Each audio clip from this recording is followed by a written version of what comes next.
Pessoal, boa tarde a todos. Muito bem-vindos aí ao painel Engenharia e Saúde, Conexões para a Vida. Esse painel será mediado pelo presidente do CREA Bahia, Joseval Costa Carqueja, que é engenheiro agrimensor, especialista em geotecnologias e atua profissionalmente como empresário. É responsável pela criação do CREA Júnior na Bahia, em 2011, coordenando as primeiras ações. Já foi dirigente de entidade de classe, diretor administrativo e conselheiro do CREA Bahia, diretor-geral da Multa Bahia e coordenador nacional das câmaras de agrimensura do Confere. Carqueja foi responsável pela fundação de várias entidades de classe. Entre elas estão a ELEM, a ACEOB, a ACEPB, a ABECA de Pernambuco, a ABMEC da Bahia, a APROGEL da Bahia, a AFEAG da Bahia, a AgroLEM, a AEP Bahia e a ACEAB. E atualmente é presidente do CREA Bahia. Passar a palavra aqui para o moderador.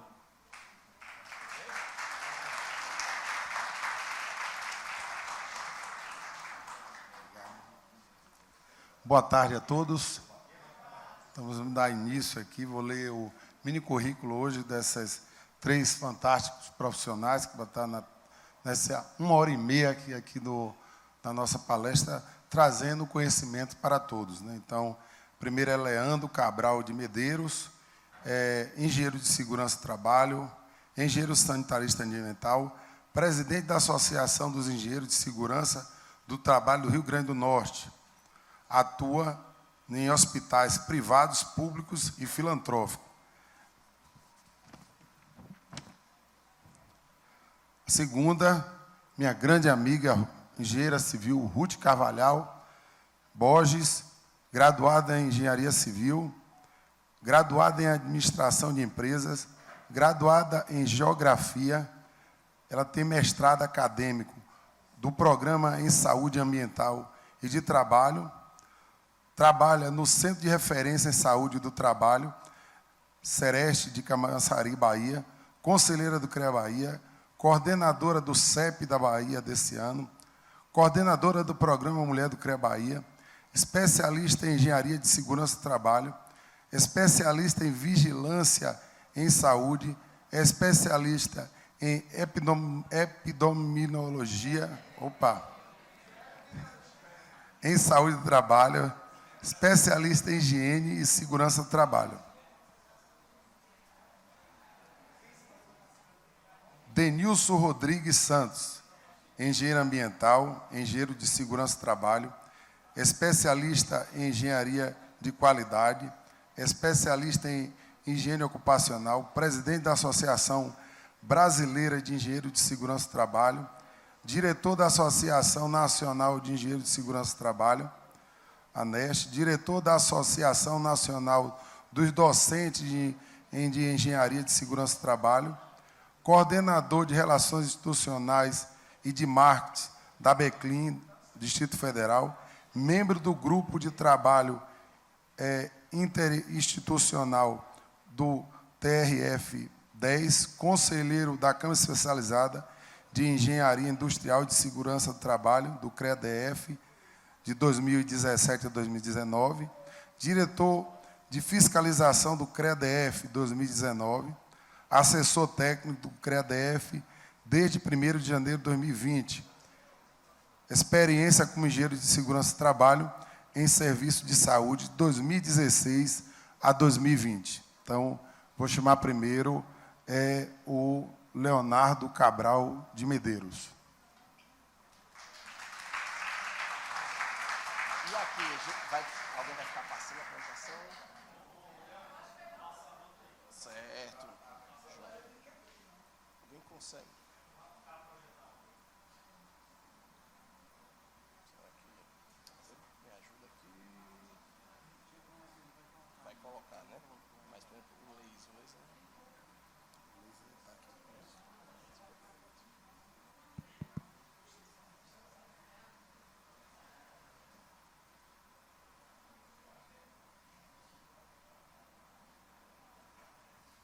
Bom, pessoal, enquanto inicia aqui a apresentação, eu queria já deixar meu agradecimento especial, né, ao convite que recebi para estar aqui hoje, ministrando, né, conversando um pouquinho a respeito aí da área da saúde.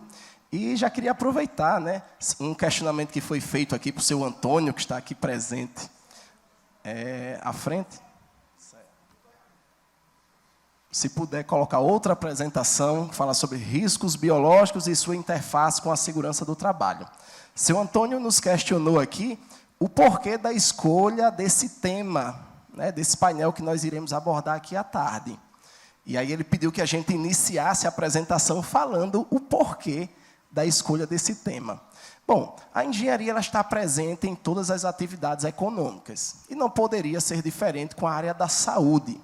Eu trabalho na área da saúde já faz 14 anos, fui servidor aí de um hospital universitário durante 8 anos e hoje trabalho mais com parte de consultoria em hospitais privados, públicos e filantrópicos. E atuo como engenheiro de segurança do trabalho e engenheiro ambiental. Porém, no ambiente hospitalar, o profissional engenheiro ganhou um destaque em diversas, digamos, categorias. Hoje, em hospitais, nós temos engenheiros civil, eletricista, mecânico, e uma outra engenharia que está ganhando grande destaque é engenharia biomédica ou engenharia clínica. E para entender um pouquinho, eu falei engenharia biomédica, engenharia clínica, alguns balançaram o pescoço. Queria saber se nós temos aqui, no público, engenheiros que atuam em hospitais. Colega, perfeito. Lá atrás também. Nós temos engenheiros de segurança do trabalho aqui presente.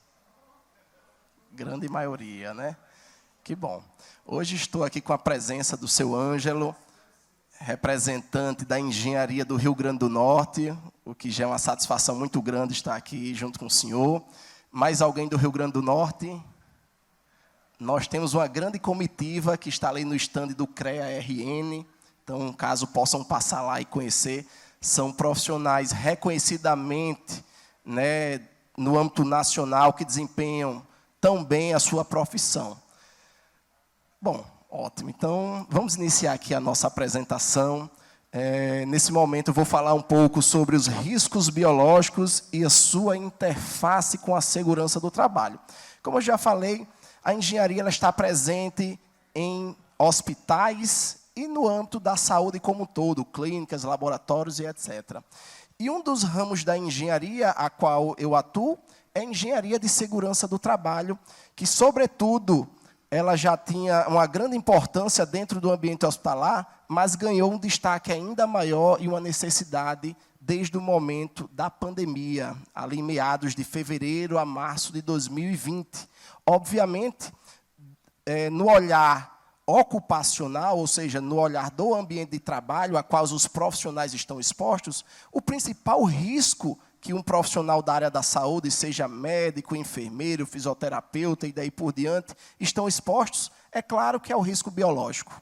E a engenharia tem a sua contribuição com a busca da prevenção de acidentes e a promoção da saúde daqueles profissionais que estão ali buscando cuidar das pessoas. Então, o olhar da engenharia de segurança do trabalho dentro de um ambiente hospitalar visa cuidar de quem cuida. Então, a gente fala que a engenharia de segurança do trabalho, acredito que meus colegas irão concordar, é a engenharia da vida, visto que, para fazermos a segurança, nós temos que ter um olhar para as máquinas, para os equipamentos, mas, sobretudo, para as pessoas. Então, nós temos nessa conexão a oportunidade de falar para engenheiros, né, essa conexão da engenharia no ambiente hospitalar. E é isso que eu vim trazer aqui, obviamente de uma forma resumida, que o nosso tempo é enxuto, né, Iva? Mas, ao final, eu vou ficar à disposição, junto com meus colegas aqui, que estão palestrando, para que a gente possa esclarecer e, de repente, né, trazer alguma informação que possa agregar. Bom, já que a gente já nos conhecemos um pouquinho, para que a gente possa fazer uma entrega ainda melhor, a gente precisa conhecer o que seria o risco biológico. O risco biológico, diferente dos demais riscos, ele é invisível, ou seja, o risco biológico trata-se da probabilidade da existência do risco no ambiente de trabalho. E a gente sabe, para aqueles profissionais que atuam no ambiente hospitalar ou ambiente de saúde, uma exposição que não necessariamente precisa ser longa pode trazer danos à sua saúde. Por exemplo, algo certamente todos aqui já devem ter ou passado por um hospital, num pronto-socorro, ou até mesmo se internado. E a gente, talvez não seja a nossa vivência, mas sabe como é que funciona o hospital. E muitas vezes aqueles profissionais que se dedicam tanto necessitam trabalhar, de certa forma, sob pressão e muitas vezes com urgência. E esse momento da pressão e da urgência acaba resultando em acidentes. Como acidentes simples, como, por exemplo, uma furada com uma agulha, pode modificar completamente a vida de um profissional. Hoje nós temos aqui a presença de um engenheiro, pai de uma médica que atuam em hospitais. E você não imagina um profissional, ou um filho, uma filha sua que trabalha em um hospital, vir adquirir uma doença no seu exercício laboral e adquirir uma doença como HIV, uma hepatite C, ou uma doença que modifique completamente a vida de um trabalhador. Muitos podem ter uma ideia da engenharia voltada à construção civil, à indústria, a porto, enfim. Mas o ambiente hospitalar, semelhante a essas outras atividades econômicas, também possui riscos, e riscos que podem modificar completamente a vida de um cidadão, de um trabalhador. E esse é o papel da engenharia de segurança do trabalho, cuidar de quem cuida. Pois bem, a forma de transmissão dos agentes biológicos se dá de duas formas, de forma direta e de forma indireta. E por que é importante a gente conhecer o risco biológico? Afinal de contas, conhecendo o risco, o perigo, a gente consegue controlar ou buscar soluções dentro da engenharia. Então, existem duas formas de transmissão, que é a forma direta, onde a transmissão de um agente biológico acontece sem intermediação de veículos ou vetores, e a forma indireta seria através da transmissão do agente biológico por meio de veículos ou vetores, como a água, por exemplo. Teve um hospital recente que os trabalhadores e os pacientes estavam apresentando muita gastroenterite, que seria dores de barriga, né? E aí isso acabou resultando numa quantidade muito representativa. E aí, dentro de um hospital, existe um setor chamado CCIH, ou SCIH, que é a Comissão de Controle de Infecção Hospitalar. Diga-se de passagem que a infecção hospitalar é um dos maiores causadores, né, de mortes em ambiente hospitalar. Por sua vez, a gente foi convocado para uma discussão mais ampla do porquê dessa contaminação em massa, digamos assim. E aí, a gente, dentre as hipóteses que foram levantadas, identificamos a possibilidade da transmissão, né, de um agente... Obrigado. A placa está onde? A placa, né? Tá. Bom, então, a contaminação através da água. Existe a portaria do Ministério da Saúde que diz quais são os critérios de potabilidade para consumo humano. E no ambiente hospitalar se faz necessário avaliar mensalmente a qualidade da água. E os reservatórios devem ser, né, limpos, higienizados de forma semestral, de acordo com a legislação do Ministério da Saúde e da Anvisa. Então, a gente intensificou a avaliação dos pontos. Porém, um detalhe que foi fundamental para essa identificação é que o ponto que estava sendo analisado da água estava sendo do reservatório. E para abastecer um hospital é necessário ter poço tubular. Registrar a presença aqui do professor Raimundo Montenegro. Muito obrigado pela presença, professor. Bom, e aí, no momento que foi feita a avaliação do poço tubular, identificou a presença de micro-organismos que não deveriam estar presentes na água. E aí foi necessário, na verdade, desativar esse poço e construir um novo poço tubular. Sabemos que dentro de um ambiente hospitalar, dentro de um complexo hospitalar, as demandas são muito grandes, de água, de energia, então não é algo simples de ser resolvido. mas apenas para a gente ilustrar as formas de transmissão dos agentes biológicos. Por sua vez, existem as formas de contaminação. Ela pode se dar de 3 formas: através da via respiratória, seja ele por aerossóis ou gotículas, percutânea, que seria o contato com a pele não protegida, e mucosas, boca e olhos. Então, essas formas de transmissão são importantes a gente reconhecer, porque cada tipo de micro-organismo ela pode se transmitir de uma determinada forma. Atrelado a essas formas de transmissão, é importante a gente conhecer a patogenicidade, a virulência e a transmissibilidade de um determinado agente biológico. Por exemplo, a tuberculose, ela é transmitida através de aerossóis, né, de via respiratória, e possui uma grande virulência, né? Então, por exemplo, o Covid, a transmissibilidade foi altíssima durante esse período de pandemia, e ela era transmitida de 2 formas, tanto de forma respiratória como contato com a pele, inclusive mucosas. Então, dependendo do tipo do patógeno, né, do micro-organismo, se faz necessário adotar medidas de engenharia para proteger as pessoas. Dentro do ambiente hospitalar, no caso da nossa área de engenharia de segurança do trabalho, a gente tem um olhar bem voltado para o trabalhador, mas sem esquecer que essas medidas de proteção visam garantir a segurança tanto dos profissionais como também dos pacientes. Tá? Então, apenas... Tranquilo o tempo? Joia. Bom, então apenas uma ilustração, né, do poder do risco biológico. Tá? E por que é importante a engenharia de segurança do trabalho dentro do ambiente hospitalar? A gente trouxe aqui dados estatísticos do Observatório de Segurança e Saúde no Trabalho, do Ministério Público do Trabalho, e eu destaquei aqui a nossa cidade, professor Natal, mas se vocês observarem lá, né, no Google, Observatório de Segurança do Trabalho, Ministério Público do Trabalho, esses dados estão acessíveis, e ele demonstra um dado preocupante, já que a engenharia de segurança do trabalho é a engenharia da vida.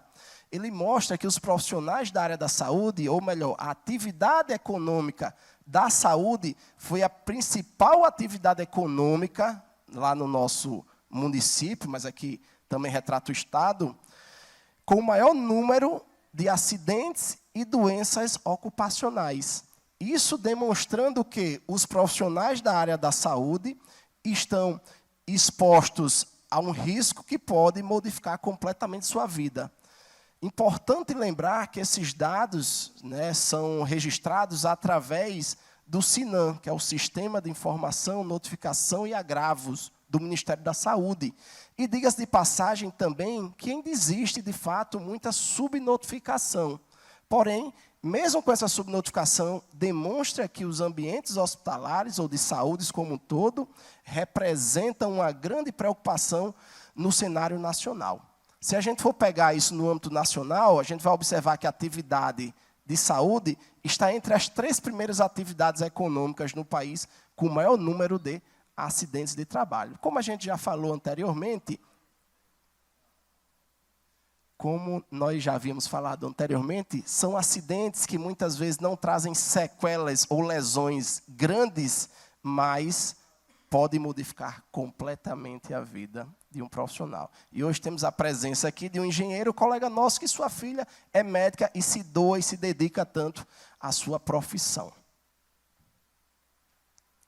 Bem, como eu já havia dito, né, o risco biológico e a sua interface com a segurança do trabalho é que a segurança do trabalho ela busca proteger as pessoas se preocupando com a segurança de máquinas, equipamentos e, sobretudo, pessoas.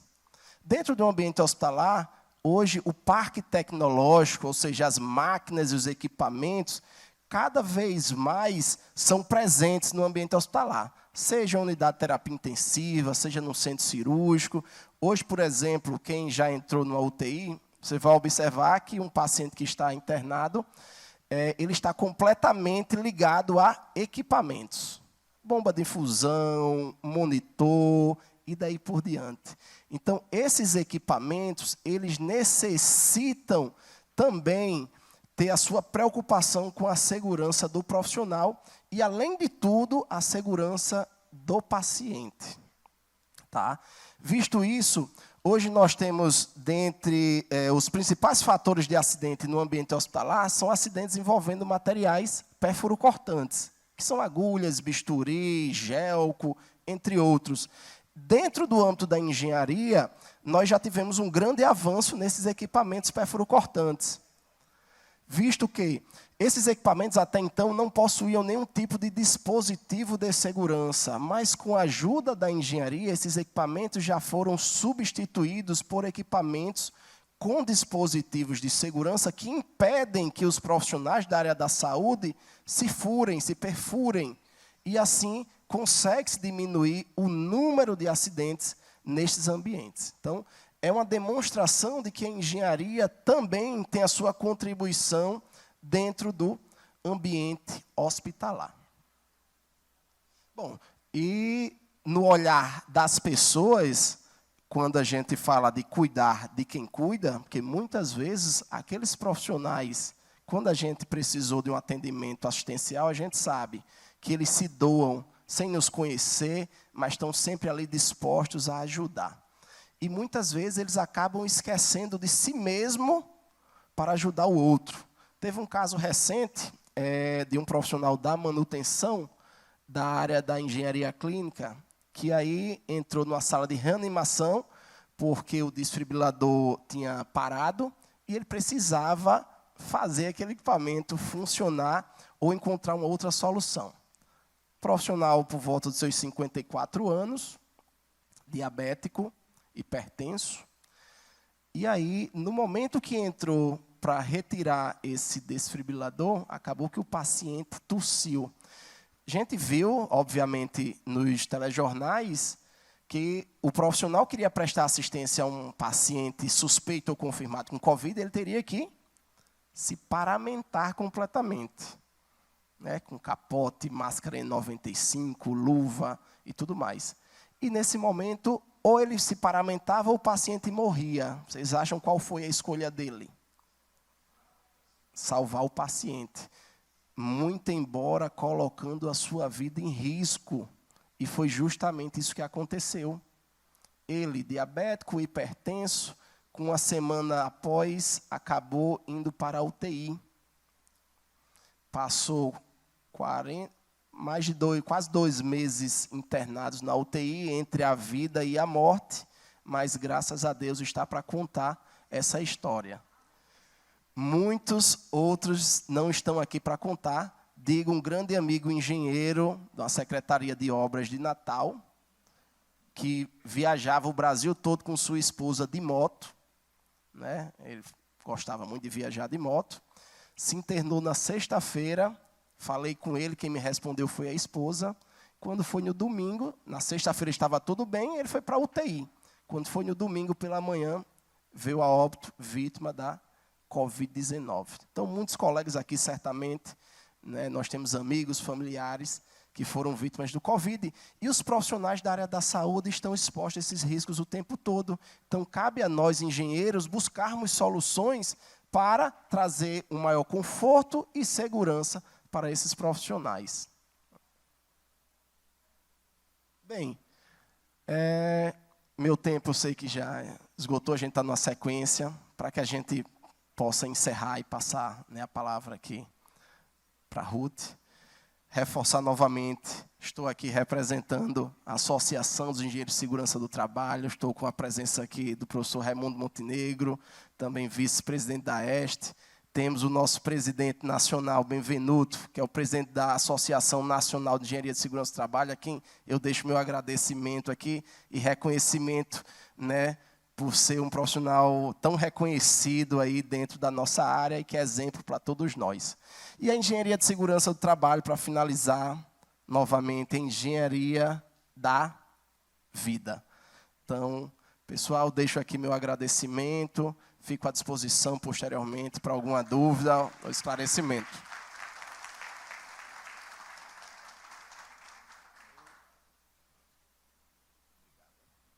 Obrigado. É muito importante a palestra. Aproveitar, Benvenuti. Ano que vem, espero a segurança do trabalho lá na Bahia, lá no encontro. Passar a palavra agora para a engenheira Ruth Carvalhal. Nossa, boa tarde a todos e a todas. Extremamente feliz por estar aqui hoje com vocês, porque eu não aceitava a Soea Connect não falar de engenharia com pandemia, né? Quantas pessoas queridas nos deixaram, quantas sofreram, quantas adoeceram, quantas coisas fizemos. E eu, pelas surpresas da vida, subi, desci e fui parar na saúde, né? Então, no dia que eu recebi minha portaria de nomeação, eu vinha de defesa civil, eu vinha de orçamento, e aí eu achava que ia para a Secretaria de Obras, aí estava lá, Secretaria de Saúde, eu vou fazer o que mesmo? Eu sou engenheira de segurança. Não, você vai trabalhar na Secretaria de Saúde. E aí, pessoal, eu fui surpreendida com uma coisa que eu nunca tinha parado para pensar, que era exatamente, cadê, Ruth? Que era exatamente, tá claro, né, a ignorância. Não? Acho que eu tenho que apontar para um lado que passa. Passa aí. Que era exatamente trabalhar na área de saúde, na área de vigilância, porque a saúde, pública ou privada, a saúde, tem que apontar para ali, eu acho. Vê se aponta aí. Porque a saúde, gente, a gente conhece a saúde cadê? Eu vou aqui. Pronto. A gente conhece a saúde da assistência. A gente procura o médico, a gente agenda, a gente vai, né, para o ambulatório, vai para o hospital, vai para a emergência. Mas tem também a saúde da vigilância.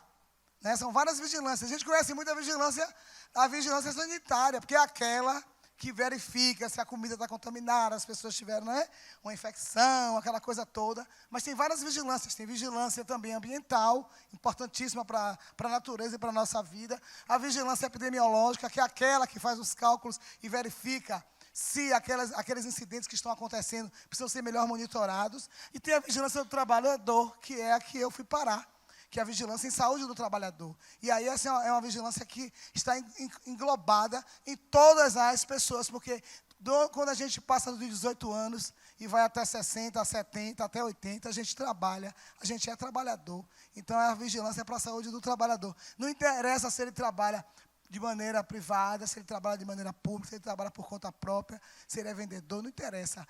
Interessa que ele é trabalhador. Então, eu fui parar lá, na saúde do trabalhador. Eu tomei um susto. Como assim? O que tem a ver com isso? Eu sou engenheira. Mas, enfim, eu fui parar lá, estudei bastante sobre essa questão, e trouxe para vocês aqui uma linha do tempo sobre a saúde do trabalhador no município que eu trabalho. É um município importante, porque é um município que tem o maior polo industrial, ou melhor, o maior polo petroquímico na América Latina.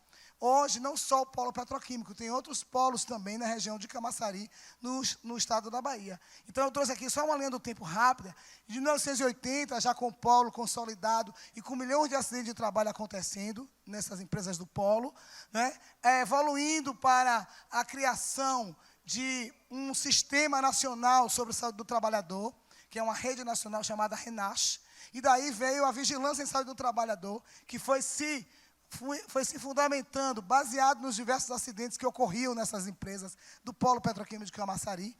A gente foi evoluindo para a discussão sobre a criação, a partir da lei da criação do nosso famoso SUS, você já deve ter ouvido falar muito agora com a pandemia, né? O Sistema Único de Saúde, que esse SUS trouxe na sua legislação, no seu embasamento, nas suas diretrizes, ações das diversas vigilâncias em saúde, inclusive na saúde do trabalhador. E aí a gente vai evoluindo a partir da criação do SUS, né? Se criou uma lei com todas as diretrizes de funcionamento, de como deve funcionar a saúde pública e privada no nosso país, que é aquela lei ali, 8080. Onde é a luzinha, meu Deus? É aqui? Esse aqui em cima? Eu passei direto. Luzinha vermelha. Lá em cima. Aqui. Ó, essa lei 8080 de 1990, assinada por Collor de Mello, você deve ter ouvido falar, né, o pessoal aqui, no século passado. né, que traz as diretrizes de funcionamento da saúde pública e da saúde privada no nosso país. Daí em diante, a gente tem, né, várias diretrizes que foram norteando o trabalho em 2010, foi criada a nossa política nacional da saúde do trabalhador e da trabalhadora, e isso aí vem discutindo sobre a questão da proteção do trabalhador, discussões diversas a nível nacional, inclusive com a conferência. Quando nós chegamos agora, em 2023, a gente está naquele período dizendo assim, pós-Covid. Já passamos da pandemia da Covid. Será que passamos? Não sabemos. Alguém que pode afirmar com certeza absoluta? Porque ainda temos pessoas adoentadas, pessoas hospitalizadas. Claro que, graças a Deus, com um número menor. Nosso propósito aqui não é falar da pandemia no sentido de tratar da Covid, mas dizer a vocês que essa Covid, essa pandemia que se falava muito de que era um momento onde o profissional da saúde estava extremamente vulnerável, como realmente esteve, como foi, Leandro acabou de mostrar aqui um exemplo de um profissional da saúde que se contaminou em razão de ter tratado um paciente, mas nós da engenharia tivemos que estar lá, trabalhando junto, para monitorar a saúde do trabalhador da saúde. E aí nós tivemos que nos paramentar, não sabíamos como direito, usava máscara, não usava máscara, usava luva, não usava luva. Todo mundo lembra que no começo não sabia, era para usar máscara? Não, depois não, tem que usar máscara de pano, não, tira a máscara de pano, tem que usar máscara N95, depois tem que usar máscara, diga aí, é um monte de máscara, tem uma coleção de máscara, e aí foi essa agonia toda. Mas nós, da engenharia de segurança, na saúde do trabalhador, tivemos que participar de todo o processo. Toda semana saía um decreto federal, que por sua vez se transformava em estadual, que por sua vez se transformava em municipal, e a gente tinha que monitorar o funcionamento dos ambientes de saúde. Posteriormente, começaram a abrir o comércio, começaram as pessoas a trabalhar e passamos também a atender não só os trabalhadores, não só os lugares que ficaram funcionando como foi definido nos decretos, que eram atividades essenciais e continuaram sendo funcionando, como também, quando foram abrindo devagarzinho a área comercial, nós também tivemos que fazer toda essa vigilância em saúde do trabalhador. E aí a gente chega agora em 2023, está aqui na porta daqui a pouco, né? Daqui a pouco é o Réveillon, daqui a pouco é a hora de a gente pensar no ano que vem, o que vai acontecer, e aí a gente tem que ensinar os paradigmas, porque quem lembra da pandemia, lembra, né? Lembra na pandemia que nós tivemos muitos trabalhadores que continuaram atuando, principalmente aqueles em regime precário, né? Os entregadores por aplicativos, né? E a gente tem verificado também que algumas leis no nosso país levou também à precarização de muitos trabalhos. As relações precárias, né? As relações no serviço público de renda, as relações dos terceirizados. Quando a gente chega numa empresa para fazer uma inspeção, fala assim, quantos trabalhadores tem aqui? Ah, tem 600 que são contratados na empresa, tem mais 300 que são precários, né, são terceirizados, são nossos colaboradores, palavra bonita, colaboradores, mas são trabalhadores que também se expõem, né, nos ambientes de trabalho. Dito isso, eu quero mostrar a vocês o seguinte, que o Sereste, que é o Centro de Referência do Trabalhador, é um órgão que ele está espalhado no Brasil inteiro e que vem desenvolvendo diversas ações em relação à prevenção da saúde do trabalhador, independente da área que ele atua. E aí nós temos um órgão, que ele é um órgão do SUS, é um órgão de saúde pública, que obrigatoriamente tem que monitorar as ações que ocorrem em relação à saúde pública no nosso país, e no nosso estado, e na nossa cidade, certo? E tudo isso a gente tem como base diversos parâmetros, diversas diretrizes estabelecidas por órgãos que estão acima do município, que no meu caso, esses órgãos Sereste são órgãos municipais. Por exemplo, todas as capitais brasileiras têm um órgão chamado Sereste. Sereste de Goiânia, Sereste de Salvador, Sereste de Brasília, todas as cidades têm um Sereste. E os municípios maiores do interior do estado, dos estados, também têm seus Serestes. E eles abrangem outros municípios menores que não têm Sereste, têm uma referência técnica. E atua seguindo diversos parâmetros ligados à vigilância em saúde pública, certo? E aí a gente vê a questão, né? Por que existe isso, né? Então, existe uma disputa entre o trabalhador, né? Que aconteceu, triturou a máquina triturou o Zé, mas aí o empregador fala assim, que tragédia, mas a máquina vai parar de trabalhar, vai parar de processar. É terrível isso aí, porque assim, isso acontece cotidianamente, isso é uma realidade, né? Então eu trouxe aqui para vocês, assim, não vou mostrar, não vou detalhar, mas nós fizemos vários estudos em relação ao período da pandemia, né? E mostrando que houve um crescimento gigantesco de situações que não existiam, porque não existia pandemia. Então, quando veio a pandemia, por incrível que pareça, embora a gente tenha tido uma redução das atividades que cotidianamente elas acontecem, mas as poucas atividades que existiram levaram muitas pessoas ao adoecimento. É preciso chamar a atenção que não foi só o adoecimento físico, também houve o adoecimento mental. Porque você passar por uma situação dos seus familiares contaminados, adoecidos, não é? Pela Covid, levou muitas pessoas a ficarem, né, com problemas sérios na sua saúde mental. Então, não foi só a saúde física que foi afetada com a pandemia. Então, nós fizemos vários estudos, vários levantamentos. Essa foto aqui, deixei ela aqui parecendo que a gente estava indo, né? Foi uma expressão, ninguém queria ir para os hospitais. Eu não vou. Aí sobrava para quem? Para bonito aqui. Diz, não, você é engenheiro de segurança, você tem que ir. Todo mundo saía demais, ninguém sabia que doença era essa, como é que vinha. Como disse Leandro, o risco biológico é um risco invisível, né? Passou a mão, peguei a Covid, e aí? Então a gente saiu de luva. Eu não usei luva, não estudei com isso, minha luva era outra. Minha luva é aquela de couro, né? Para a obra. Aí botaram a gente com aquelas luvas de hospital, luva hospitalar, com a N95 na cara, com óculos no visor, na cara, enorme. E a gente aqui, a gente foi para as funerárias, conversar com os agentes funerários, dizer a ele, cuidado, que você está manipulando pessoas que podem estar contaminadas pela Covid, você pode se contaminar, você é trabalhador, e você pode se contaminar. E dependendo do seu organismo, você pode ter situações mais sérias. Aí você chegava em alguma cidade que só tinha um trabalhador que era agente funerário. Eu digo, você não pode morrer, porque se você morrer, ninguém vai poder fazer seu trabalho, ninguém quer.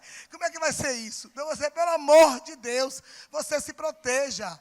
E você tem que chegar assim, borrifando álcool 70 para todo lado, pelo sim, pelo não, porque ninguém vai querer fazer seu papel. Como é que vai fazer essa parte, né? Que ninguém quer saber que quer fazer, mas que tem que fazer, não é? Então, era assim, terrível, porque você chegava na cidade, não tinha, era só um agente funerário, ele fazia tudo. Eu digo, gente, e agora, se esse rapaz vai junto, se contamina, né? Não tinha vacina, ninguém sabia o que ia fazer, e aí a gente foi saindo, a gente foi para todos os lugares, fazendo essa atividade, na tentativa, eu estou no meu horário ainda, né? Na tentativa de fazer com que o trabalhador, né, se protegesse, independente de quem fosse o trabalhador. Para a gente não importava, né? Aí, por exemplo, o trabalhador fica doente, o INSS falou assim, olha, daqui a 15 dias você levanta e vai trabalhar. E não é bem assim, né? Porque doença não é só física. Existem as doenças, né, são emocionais, doenças da mente humana, que a gente sabe que é uma coisa complexa, mas elas existem, né? Aqui, mostrando que a gente faz um trabalho de prevenção nas diversas áreas. E mostrando aqui para vocês, que vocês podem observar que em relação ao trabalhador, ele pode ter carteira assinada, ele entra na nossa contabilidade, ele pode trabalhar na lavoura, sem nenhum vínculo, ele pode ser pescador, ele pode trabalhar numa empresa, ele pode ser, sapateiro, ele pode ser o quê? Catador de lixo, não interessa, ele é trabalhador. E aí a gente tem que exatamente ter esse olhar e esse cuidado, essa sensibilidade com todos eles, né? Principalmente, porque às vezes a gente fala assim, não, se eu cair doente, eu tenho um plano de saúde, eu vou no hospital, né? As pessoas que têm conhecimento sabem que tem um sistema único de saúde, mas um trabalhador catador, um catador que fica na rua, ele não sabe como é que é a porta de entrada, né? E aí uma doença que a gente não sabia como controlar naquele primeiro momento. Então, a gente fez várias ações de prevenção na tentativa de fazer com que o trabalhador não adoecesse. Então, por exemplo, as doenças por esforços repetitivos, a gente sempre está chamando a atenção que é preciso que façam uma rotatividade para que o trabalhador não utilize seus órgãos, seus membros, de maneira muito intensiva, para que ele não se prejudique, não se lesione. Isso vale para todo mundo, não é só quem trabalha na indústria, mas todos os trabalhadores, né? É comum a gente ver assim, o empregador dizendo, você está bem, né? ele cheio de problema lá, e ele vai dizer, não, está tudo beleza, mas não é bem beleza assim, né? Tem vários problemas, né, de ordem pessoal, né, que não vem ao caso colocar, mas que elas existem, elas acontecem, e que envolvem o trabalhador.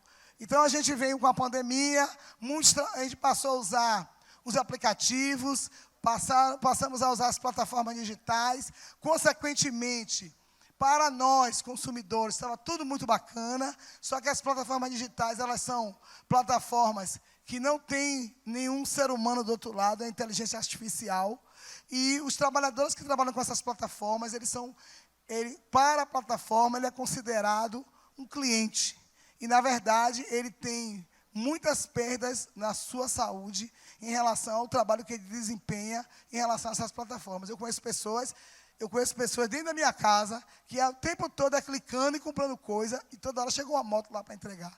Mas não tem noção como é que funciona a vida daqueles trabalhadores que estão ali nas plataformas digitais para prestar o serviço. E quando a gente está na rua, no nosso carro, que eles dão uma cortada na gente, às vezes, como é que vai o iFood? Eu falo lá, não sabe dirigir, corta, invade o sinal, não sabe que ele tem um prazo para entregar, senão a comida esfria, o cliente devolve e ele fica no prejuízo e não recebe a corrida. Né? E ele entra com o celular dele, ele entra com a internet dele, ele entra com o carro dele, ele entra com a moto dele, é tudo dele. Os meios de produção não é mais do empregador, não é mais da plataforma, é do trabalhador. Né? Total, ele não tem vínculo nenhum, ele não tem direito nenhum. E quando ele cai na rua e ele se machuca e ele fica com problema de saúde, ele se encosta no INSS, é custo para o país, porque ele se encosta, e ele não tem como sobreviver sem renda, porque ele não tem nenhum fundo para poder se garantir. Então, mas a gente vive disso aí, todo mundo, é aplicativo, isso vai botar lá, fazer o código de barras e está tudo beleza, não é bem assim. Né? Então, diante disso, eu quero encerrar minha fala dizendo o seguinte, que vários estudiosos sobre a questão da saúde do trabalhador colocam a luta do trabalhador pela saúde. Os trabalhadores estão adoecidos, nós estamos adoecidos muitas vezes e nem percebemos. Aí ele coloca assim, o desejo de hoje que esses estudiosos que está ali citado colocaram, como seria bom se centenas de milhares de médicos, de engenheiros, de psicólogos, de fonoaudiólogos, de fisioterapeutas e tantos outros profissionais que transitam no mundo do trabalho, que é o caso nosso da engenharia, transitamos no mundo do trabalho, não é?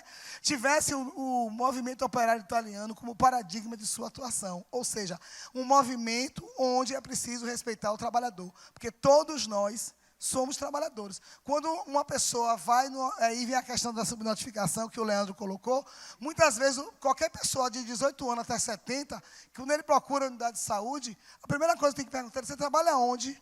Para estar com essa lesão, para estar com essa dor, para estar nessa dor na coluna, essa dor aqui no pé, essa dor no ombro. Você faz o quê mesmo? E isso não é perguntado.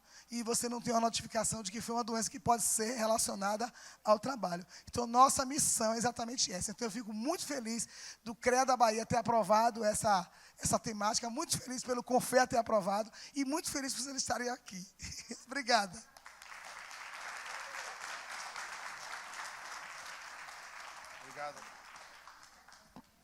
Obrigado, Ruth. É importante da colocação de Ruth. Na pandemia, nunca os holofotes ficaram tão voltados para os hospitais, né? E assim a carência que a gente vê nessa parte que a gente precisa investir na engenharia, na área tecnológica, na manutenção dos hospitais, na área de segurança do trabalho também, na preocupação do trabalhador também no seu dia a dia. Vou convidar agora Denilson Rodrigues Santana.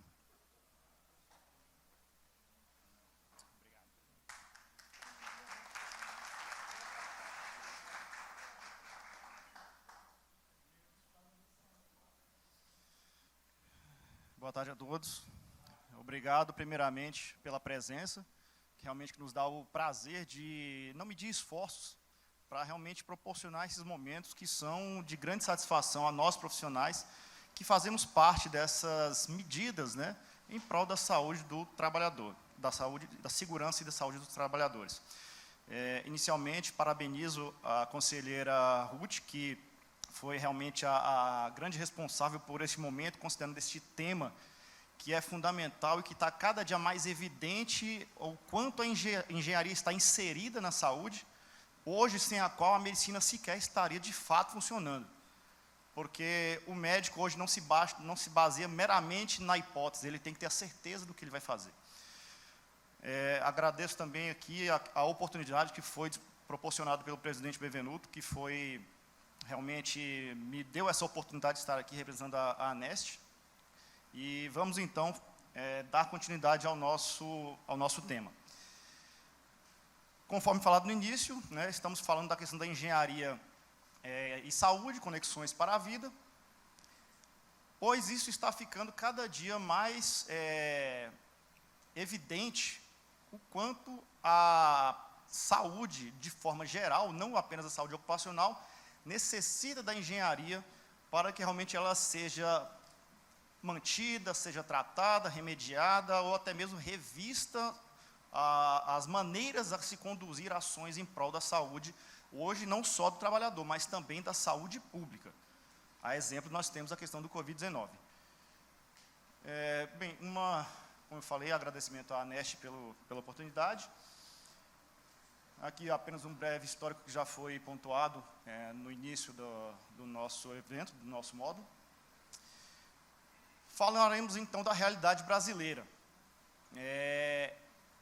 É óbvio e é de conhecimento geral o quanto nós estamos passando por crise na saúde pública já há muito tempo.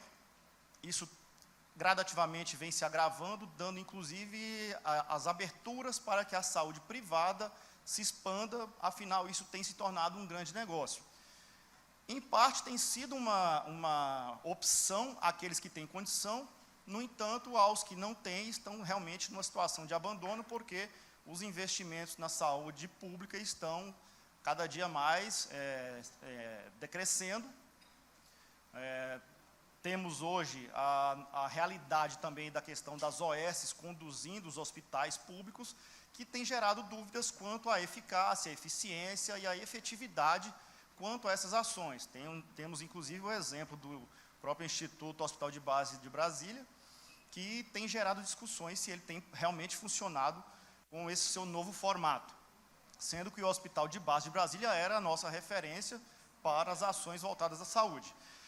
Bem, essas ilustrações são meramente para nos recordarmos da atual situação, e elas são altamente explicativas, mostrando a questão do caos da saúde pública, toda essa superlotação que temos acompanhado, situações de extrema gravidade que não tem havido abertura para atendimento em tempo hábil, tem ocasionado aí realmente perdas expressivas, quando não é diretamente a perda da vida, é a perda de membros, a questão de amputação, perda de tempo que inviabiliza tratar o problema, chegando então às consequências de pessoas que ficam impossibilitadas, totalmente limitadas e que já entram numa outra temática voltada até mesmo para a questão do lado social, como essa pessoa vai lidar na sua nova realidade por causa de uma perda relacionada a negligências e até mesmo a omissão do Estado.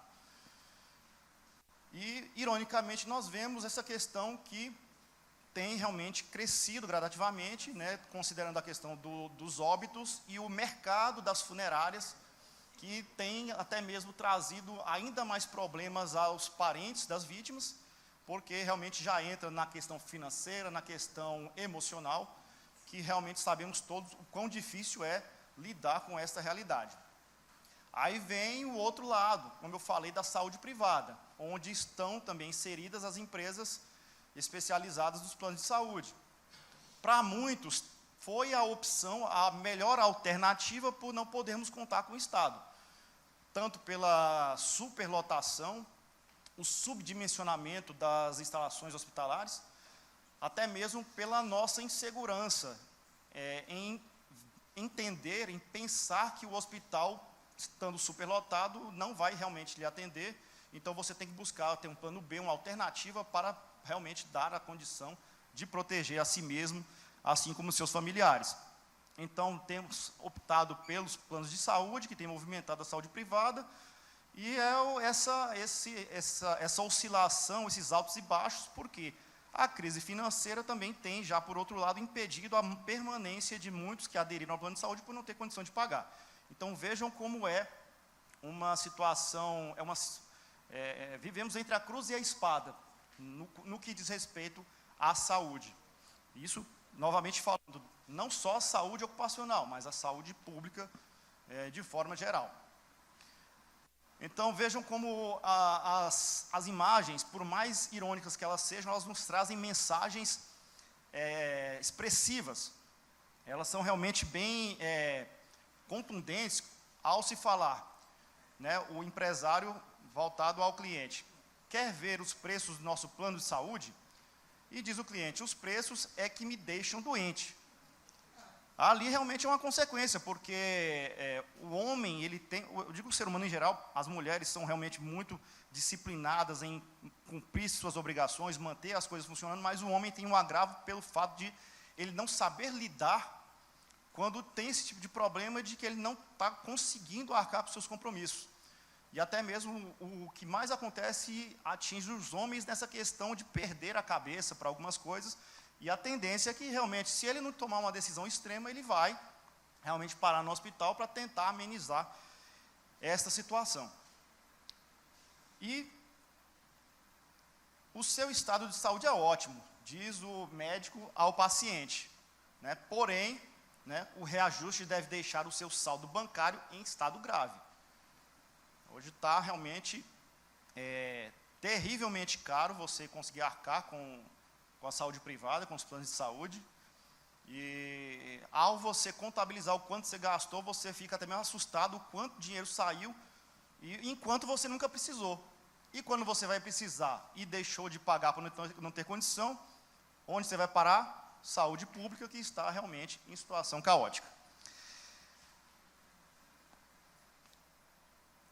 Nós temos realmente um ponto-chave, que é a questão da prevenção. Prevenção que não se limita à segurança e saúde do trabalho, que é a nossa questão voltada para o dia a dia, até mesmo de estar preocupado com a própria saúde. Infelizmente, nós, né, cidadãos brasileiros, temos a cultura da remediação, da correção, não nos antecipando e preocupando com a prevenção. Então, isso tem sido uma carência que está realmente nessa questão entre o prevenir e o remediar. E tem ficado cada dia mais evidente o quanto nós não nos preocupamos com a saúde e tomamos medidas que são indevidas, ocasionando inclusive agravamento dos problemas, que é a automedicação. A automedicação no Brasil, se não é o maior, é um dos maiores em automedicação, né? Todo esse mercado farmacêutico industrial, do qual nós temos essas grandes multinacionais que são especializadas em produção de medicamentos, e temos essa triste realidade realmente desse consumo excessivo, esse uso abusivo de medicações. Então, toda essa situação tem realmente nos deixado a refletir, nos fazendo pensar onde está o problema e como devemos tratá-los. Quais seriam, então, esses pontos-chave? A questão da infraestrutura hospitalar, que, como eu falei há pouco, está realmente insuficiente, subdimensionada pelo grande crescimento populacional e baixo número insuficiente de unidades de atendimento hospitalar, toda aquela questão administrativa, de gestão indevida quanto ao protocolo para os atendimentos, as etapas, os procedimentos, vai todo mundo superlotar o hospital, não vai fazer o atendimento primário.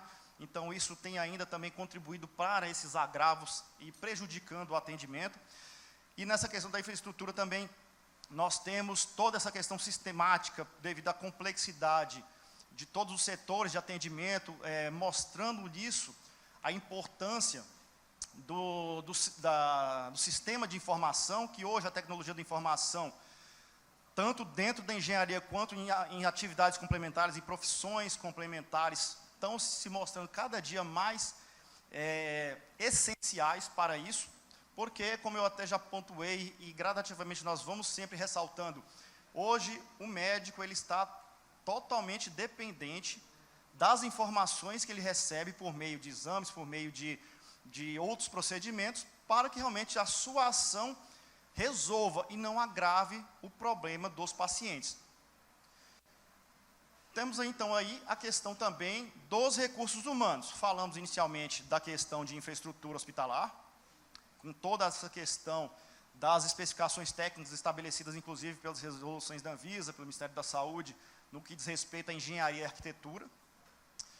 Essa situação da mão de obra, né, os recursos humanos, os profissionais da saúde, que necessitam cada especialidade dos seus conhecimentos técnicos, assim da mesma forma de serem bem geridos, né, a necessidade de haver a distinção entre o operacional e a gestão, considerando pessoas que tenham a devida capacidade técnica para gerir, treinar, capacitar, tomar medidas necessárias de uma forma que ela seja,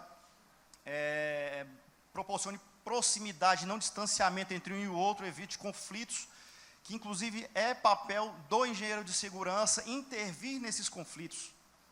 Por mais que nós não tenhamos em nossa grade curricular assuntos voltados para a gestão de pessoas, que eu acho isso fundamental e necessário, nós temos que ter essa alta capacidade de saber lidar com pessoas, principalmente com os agravos voltados com a saúde mental do trabalho, porque a cada dia as pessoas estão mais desorientadas, realmente altamente explosivas, sem saber lidar com o que está realmente fazendo parte das suas rotinas de trabalho.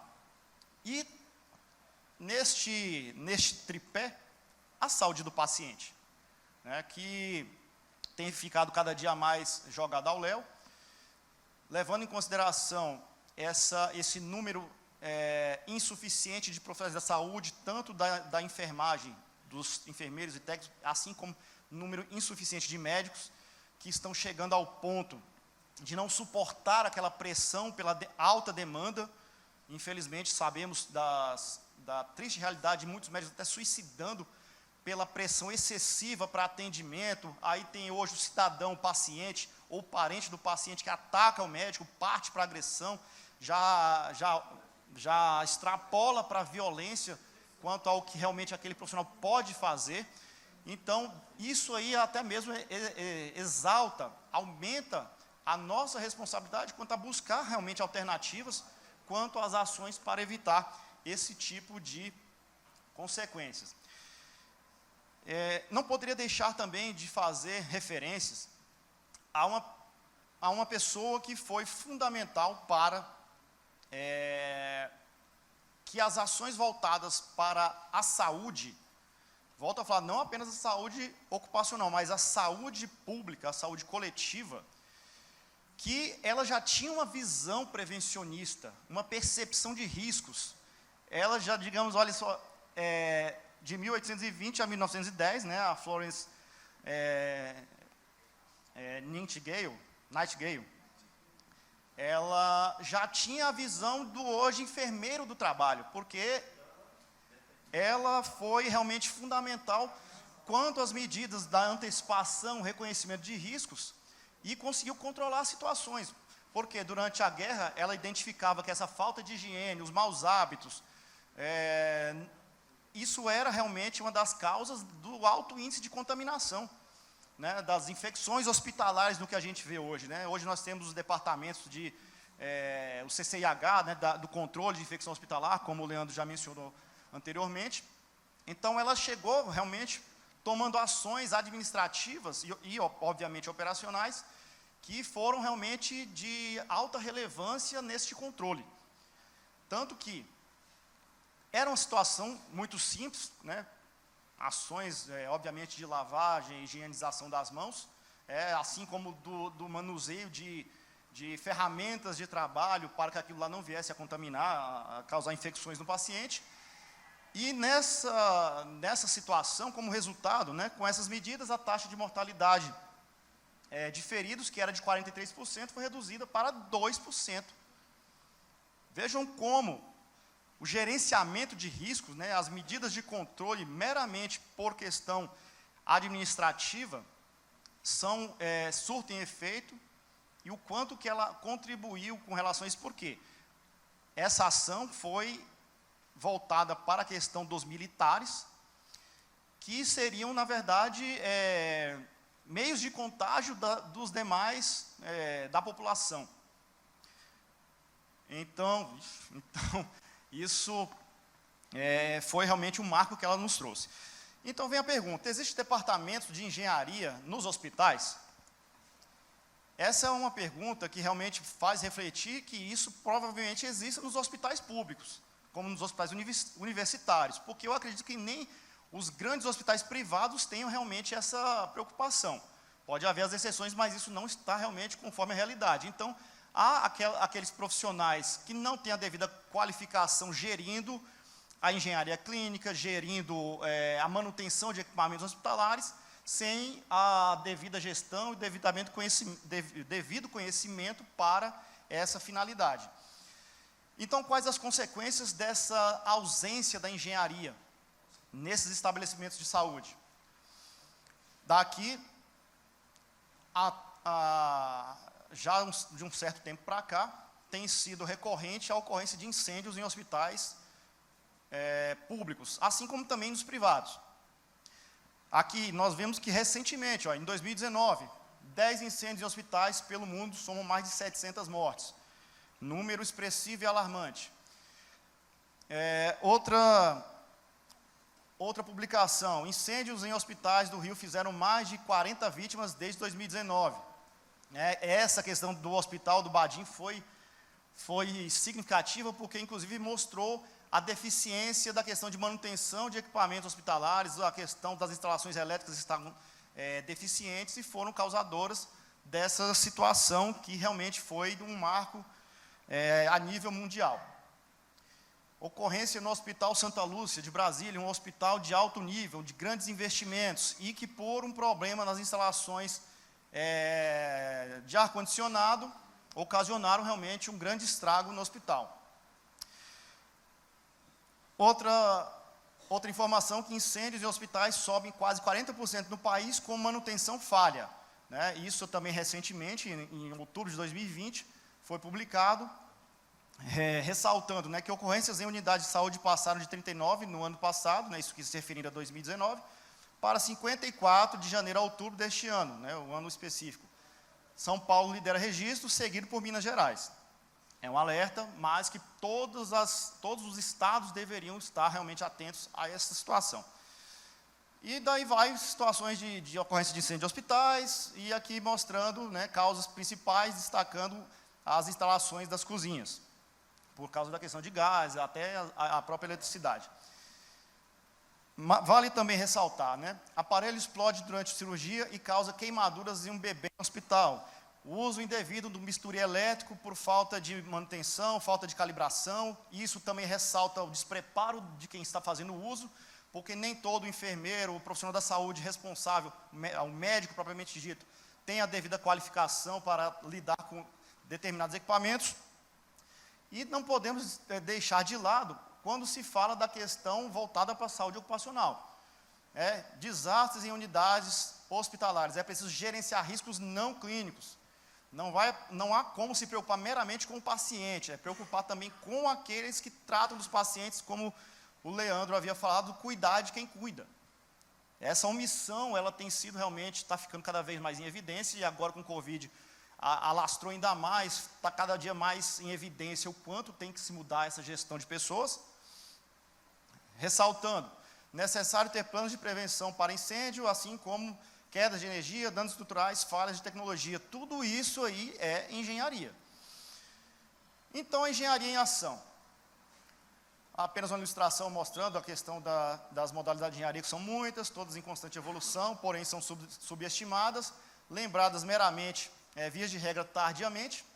E vale ressaltar também que prevalece o preço quando se contrata o serviço de engenharia, botando assim em risco o próprio contratante.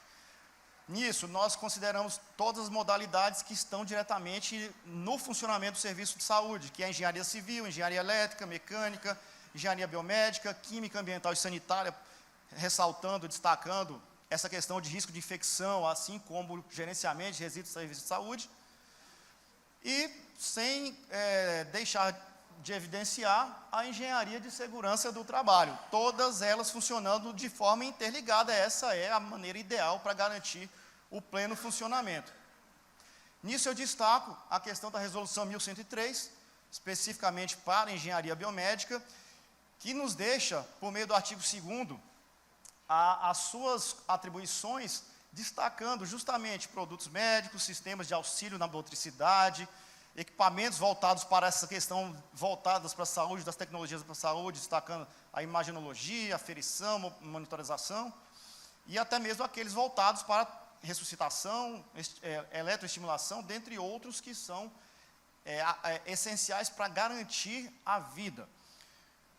Nisso, trago até como exemplo o que ocorreu devido ao Covid, né, ressaltando o caso da morte daquele ator, Paulo Gustavo, onde citou-se o equipamento ECMO, né, que esse caso trouxe o quanto ele é importante, o quanto a engenharia salva vidas, porque esse equipamento, ele garante que tratamento eleva a chance de recuperação para 80%, assim como a engenharia, não só a medicina, garantiu que daqueles milhões de infectados pelo Covid sobrevivessem. A engenharia garantiu a sobrevida dessas pessoas que, paralelamente com o atendimento médico, elas se recuperaram e não vieram a óbito. Exoesqueleto também, da competência da engenharia mecânica, elétrica e a engenharia bioquímica, mecatrônica, né, engenharia de automação nesse preparo, engenharia de computação, engenharia de software, dentre outras, e os robôs.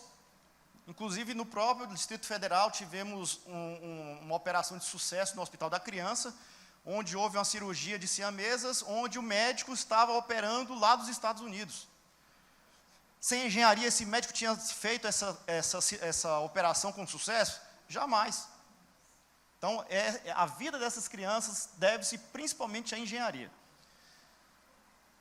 Bom, temos aí a questão de riscos, não dá para ir muito a fundo, mas ressaltando essas questões de tanto riscos ambientais, sanitários, empresariais, administrativos, operacionais e riscos de imagem, que o empresário não pode deixar de observar esse lado, estando eles realmente nesse ciclo que não pode haver apenas uma priorização, todos têm o mesmo peso e tem que ser dada a devida importância. Temos então um ponto de partida que para tudo é esse gerenciamento de riscos, desenvolvendo assim um pensamento estratégico baseado em risco dentro da cultura organizacional. Não poderia deixar aqui de mencionar um triste exemplo que tive conhecimento de um hospital privado em Brasília, onde o seu próprio proprietário disse que só implantaria a brigada de incêndio no hospital na última instância, quando realmente não tivesse como evitar a aplicação da multa. O hospital já tinha seguro, ou seja, ele não se preocupava com a vida do paciente, apenas se teria quem arcaria com aquele custo. Então, essa visão realmente é lamentável, da mesma forma que, se não fosse a NR4 para exigir o SESB, não teria nesse hospital, assim como muitos outros privados. Então, o gerenciamento de risco deve estar o tempo inteiro realmente em nossa mente, né? Faz parte do nosso dia a dia. Essa ilustração também nos traz realmente fatos relevantes, considerando essa questão do histórico da engenharia clínica nos Estados Unidos, quando fala-se engenharia clínica relacionada com a engenharia biomédica, né? Desde 1960, passando por toda essa evolução, mas o mais importante é ressaltar que, olha só, foco em segurança dos equipamentos, 1.200 mortes ano por choque elétrico com equipamentos, por uma falha de gestão de equipamentos, na carência de manutenção, isso estava o quê? Matando pessoas. Isso aí, na verdade, não era um acidente, era um assassinato. Convenhamos. E controlou-se isso graças a essa gestão de equipamentos hospitalares. Aqui, tentando ser o mais rápido possível, a engenharia clínica ela traz realmente ela tem um papel relevante, trabalhando nessa questão de especificação dos equipamentos, treinamento para que quem for utilizar não cometa erros, nem cause realmente agravos ao paciente, a garantia da manutenção e calibração, e toda essa relação direta da engenharia clínica com outras áreas de atuação, mas para mim foi o mais importante e que merece destaque, isso na visão do Ministério da Saúde, que é a engenharia humana. a engenharia ela tem a sua participação perante a vida do ser humano. E isso não se limita a uma especificamente, a todas, porque todas aqui nessa interligação, nessa relação multidisciplinar, é a que realmente preserva vidas. A engenharia elétrica na sua atribuição, a civil na sua atribuição, a mecânica na sua atribuição e por aí vai em todas as que estão envolvidas nessa realidade. Qual a importância da manutenção preventiva? Está aí que realmente ela é essencial, fundamental para um pleno funcionamento das unidades de saúde, trazendo realmente grandes resultados, minimizando custos e impedindo realmente a perda de vidas. Gestão de equipamentos hospitalares, tem toda essa questão desse processo para que ele seja tanto eficaz para o tratamento, como garanta realmente economia aos hospitais. Questão de manutenção, o quanto isso vai realmente ser favorável, trazendo realmente bons resultados. E, por fim, estamos chegando ao fim, temos que ressaltar o triste exemplo que tivemos com o Covid, mas o quanto isso exaltou o papel e a importância da engenharia na preservação da vida, assim como no tratamento. O quanto realmente ficou em evidência a importância dos equipamentos hospitalares, né, os respiradores trouxeram realmente isso, trouxeram isso em alta, recordando o que foi até mesmo iniciado pela Florence décadas atrás, a questão dos hospitais de campanha, o quanto a engenharia está envolvida nesse dimensionamento, nas instalações para pleno funcionamento, né, assim como o papel, a importância das instituições que uniram forças para que realmente essa ação preservasse milhões de vidas, que não foi unicamente por atendimento médico, foi por medidas de engenharia. Bom, fico aqui aberto a dúvidas, a discussões. Meu muito obrigado pela atenção de vocês. Estamos aí.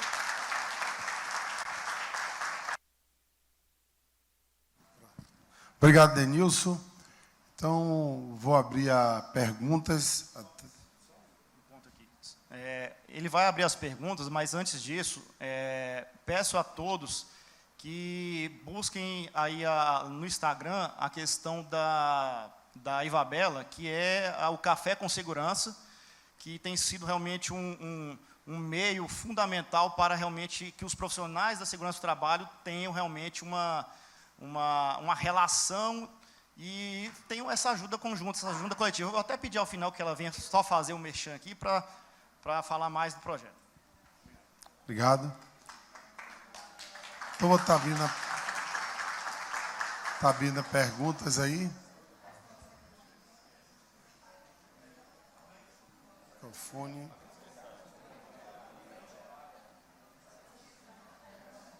Os três. Pode fazer? Tá funcionando? Boa tarde, boa noite. Eu sou Emily, engenheira eletricista. Agora, durante a pandemia, né, acabei me envolvendo muito com curiosidade dessas questões médico-hospitalares e de equipamentos e tal. E o senhor citou aí o índice sobre mortes devido a choques elétricos em equipamentos hospitalares, né?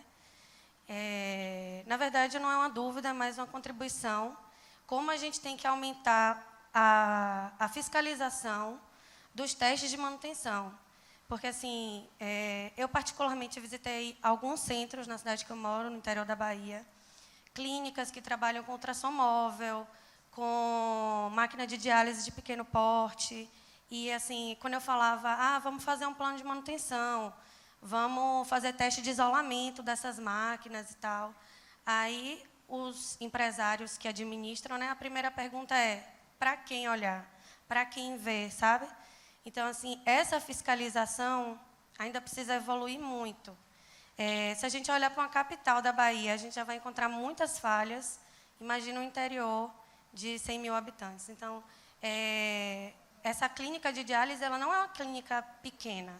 É uma clínica que atende 50 pacientes, 60 pacientes diariamente. Então, assim, a chance, a probabilidade de acontecer um acidente vinculado a um choque elétrico, com um técnico, com um operador, com um enfermeiro ou com o próprio paciente é imensa, né? Então, assim, nesse sentido, a gente precisa evoluir muito na engenharia clínica, né? E evoluir também no sentido de capacitar profissionais a trabalharem com essa área, né? Para a gente achar um curso hoje na Bahia é praticamente possível, tem que ir para Minas, São Paulo e tudo mais.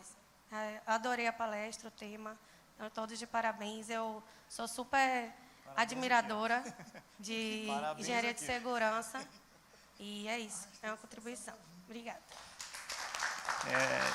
Eu que agradeço a contribuição e só aproveitando, já que você tocou no assunto, nós tivemos em 2020 uma ação do Confea, onde nós elaboramos uma nota técnica como instrução para a fiscalização atuar nos hospitais com relação a esse controle de equipamentos médicos hospitalares também. Eu tenho até aqui o nome da decisão plenária, que eu tive até o prazer de participar da elaboração, que é a decisão plenária 2342 de 2000, né, que ela foi a aprovação da nota técnica que servirá de subsídio à atuação dos CREAS na fiscalização de hospitais quando do cumprimento da decisão plenária 4520. Isso realmente foi um ponto-chave, porque até então os CREAS não sabiam o que fazer, até porque se pensava, o hospital não tem um departamento de engenharia, então isso não é engenharia, não cabe a mim fiscalizar. Isso nunca existiu, de dizer que não faz. Por quê? Como eu falei, todas essas engenharias estão dentro do funcionamento de um estabelecimento de saúde. Sem essa engenharia, nada funcionaria. Mas, assim, infelizmente, tudo na legislação tem que estar regulamentado, tem que estar explícito na lei. A gente não pode ir por dedução, infelizmente, mas antes tarde do que nunca. E isso vai ajudar bastante para que os CREAS façam essa ação junto aos hospitais, da mesma forma que o próprio CRM faz nos hospitais. A ponto até de, você até sabe mais do que eu sobre isso, eles fazem. E a engenharia também tem que fazer para garantir que não ocorrissem as 1000 e tantas vagas por causa de choques elétricos, devido a um equipamento mal gerido, fora de condições de uso, dentre tantos outros que a gente sabe. Só complementar aqui a colega, de fato, a engenharia, né, a engenharia elétrica, né, tem uma interface muito grande com a engenharia de segurança do trabalho. Né, do ponto de vista do ambiente hospitalar, é necessário termos aí 2 documentos que são importantíssimos para garantir a segurança da população que está ali presente. Um deles é o prontuário das instalações elétricas, né, que visa justamente essa gestão. E, no âmbito da Anvisa, do Ministério da Saúde, nós temos o plano de gerenciamento de equipamentos, que também busca garantir, né, a confiabilidade dos equipamentos do ponto de vista, né, das instalações elétricas também. Então, nós temos legislação aí do âmbito trabalhista e do âmbito também da vigilância sanitária. Que entra naquilo que eu falei, inclusive, da questão de especificação técnica, manutenção, calibração, porque realmente, né, isso está contemplado nesse plano de gerenciamento. Passar para a Rebeca. Antes disso, ano passado, a Vigilância Sanitária do Estado da Bahia baixou a portaria 02, de 1º de junho de 2021, dando poderes para os conselhos. Era a ferramenta que a gente não tinha, porque a gente não tem legislação federal que obriga assim, os hospitais para lá. Porém, lá na Bahia, a Vigilância Sanitária publicou a portaria, e a gente, com parceria com a Vigilância Sanitária do Estado, o CREA vem fiscalizando. A gente já marcamos para fazer um TAC, porque os hospitais, alguns não estão dando resposta, então a gente, junto com o Ministério Público, para que seja cumprido a determinação. Eu vi ali na apresentação dos incêndios, eu lembro que esse ano a gente fez o dia D da fiscalização de engenharia clínica, foi no dia 5 de julho. No dia 4 de julho, o hospital Roberto Santos pegou fogo, a UTI do Roberto Santos. Graças a Deus, ninguém morreu, mas assim, foi um alerta que a gente tinha marcado o dia D, um dia antes, pegou fogo o hospital. Rebeca. Boa noite, meu nome é Rebeca, sou engenheira de produção. Minha fala é a respeito, minha visão, né, em consideração ao que foi dito pelos palestrantes, principalmente quanto ao recursos humanos, né, a questão de capacitação, né, dos profissionais realmente que sejam qualificados, né, que tenham qualificação para aquela situação. Eu fiz minha especialização em gestão da qualidade em saúde, não achei aqui na Bahia, fiz em São Paulo, no Albert Einstein, e os meus colegas, eles eram enfermeiros, biomédicos. O nosso TCC foi para a gente aplicar o PDCA em algum processo do hospital, e muitos deles não sabiam o que era o PDCA. Eles não sabiam identificar gargalos, né? Então, assim, um hospital sem uma gestão de qualidade, sem a área da qualidade, ou que tenha, mas que não tem profissionais que realmente sabem identificar.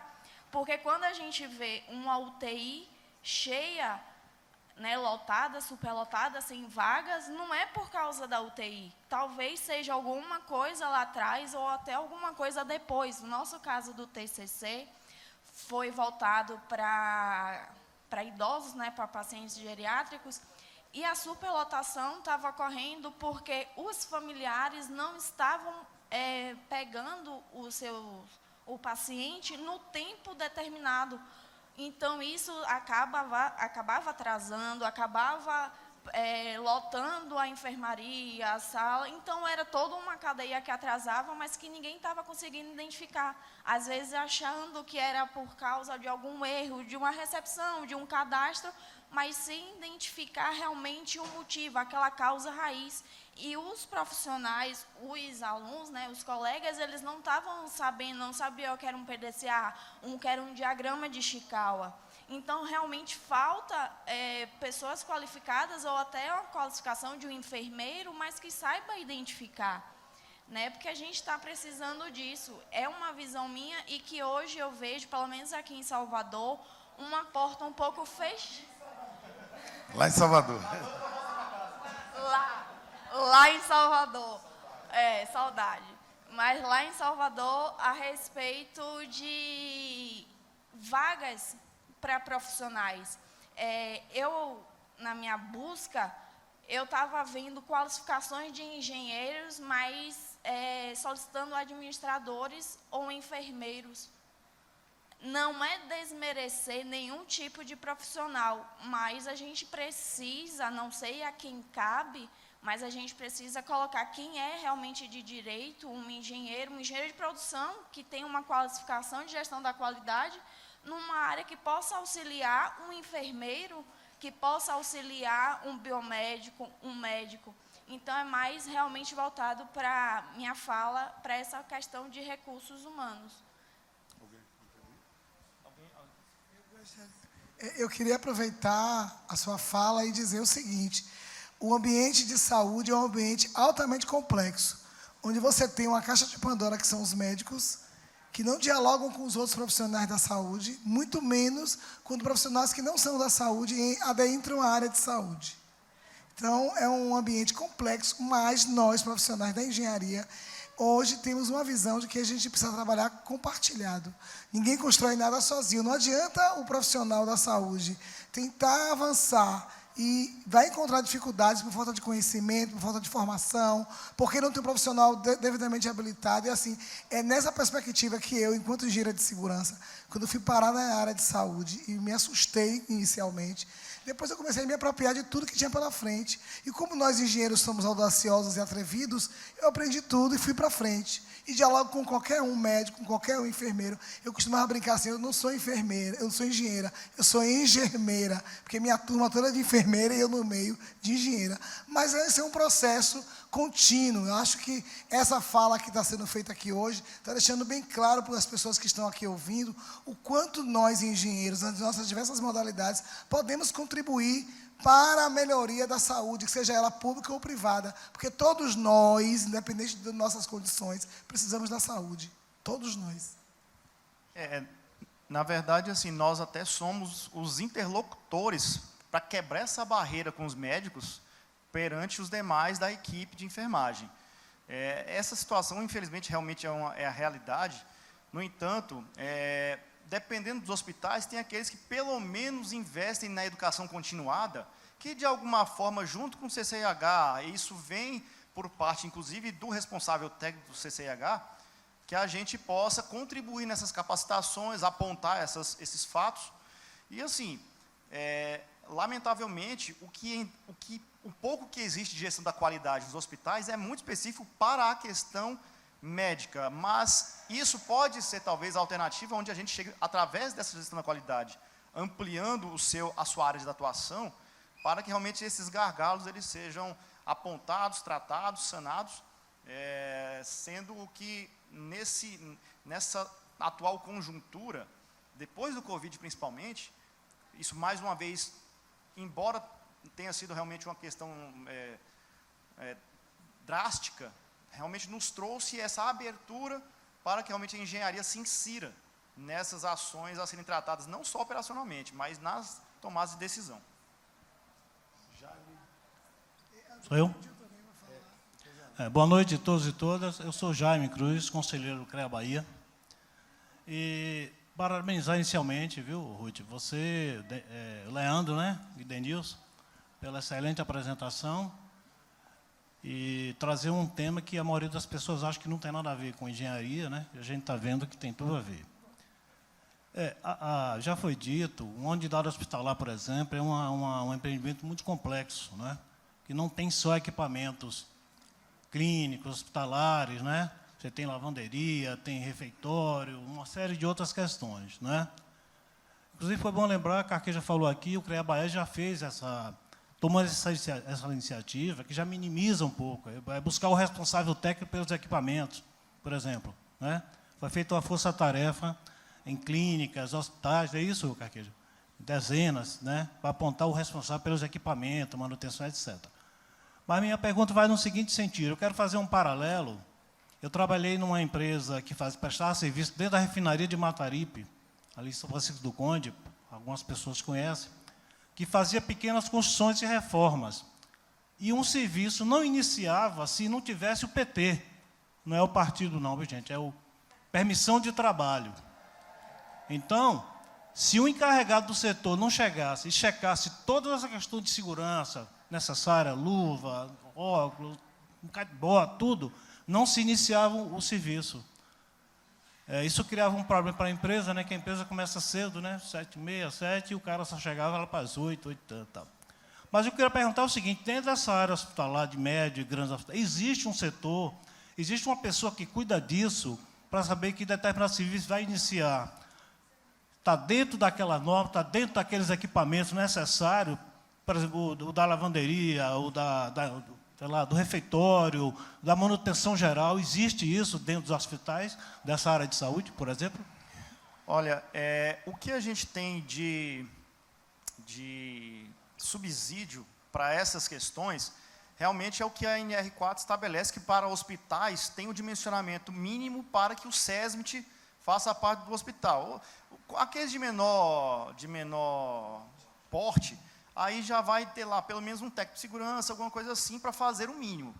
Mas os hospitais que já realmente têm um nível maior, um porte maior, tem lá o seu SESMIT, que realmente vai fazer essa ação preventiva, garantindo essa questão do cumprimento das análises de riscos, permissões de trabalho, porém, tem ainda uma barreira, um obstáculo, junto ao setor responsável pela manutenção, para que não haja uma intercorrência nessa demanda.